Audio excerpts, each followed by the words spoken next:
ஹீரோயினோட husband heroine தான் உளவாளிங்கிறத கண்டுபிடிச்சிடுறாரு. Heroine அவங்க புருஷனோட அண்ணன் குழந்தைய பணையமா வச்சு அங்கிருந்து எஸ்கேப் ஆகி போறாங்க.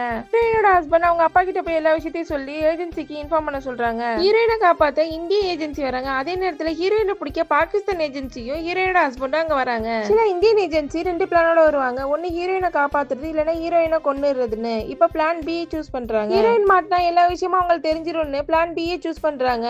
ஒரு பொண்ணு பர்தா போட்டு வரும், அது ஹீரோயின் நினைச்சு இந்தியன் ஏஜென்சி ஆளுங்க அந்த பொண்ணை கொன்னுறாங்க. அந்த இடத்துல ஒரு பாம்பு போடுறாங்க. ஹீரோயினோட ஹஸ்பண்டே இறந்துடுறாங்க.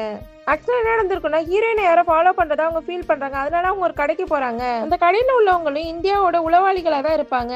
அங்க இருக்க பொண்ணு ஹீரோயின் மாதிரி வேஷம் போட்டு அந்த கார்ல ஏறி போறாங்க. ஹீரோயின் அங்கிருந்து எஸ்கேப் ஆயிடுறாங்க. ஹீரோயின் தூரமா எல்லா விஷயத்தையும் பாக்குறாங்க. அதுக்கப்புறம் ஆட்டோல இந்தியன் ஏஜென்சி ஆளுங்களையும் ஃபாலோ பண்ணிட்டு வந்துடுறாங்க. அங்க வந்தது, என் புருஷனை ஏன் கொன்னீங்க, அவரை கொல்ல வேண்டிய அவசியமே இல்லையேன்னு கேக்குறா. உதவி பண்ண போய் அந்த மாறுவிஷ பொண்ணு இறந்துட்டாளின்னா வளரா. உங்களுக்காக என் உடலை தியாகம் பண்ண, என் உள்ளத்தை தியாகம் பண்ண, ஏன் என் காதலை கூட தியாகம் பண்ண. பாகிஸ்தான் மருமகளா வந்த, ஆனா நீங்க எனக்கு சொல்றதுக்கு ஒரு நிமிஷம் கூட யோசிக்கல, ஏன்னு சொல்லி அலறா.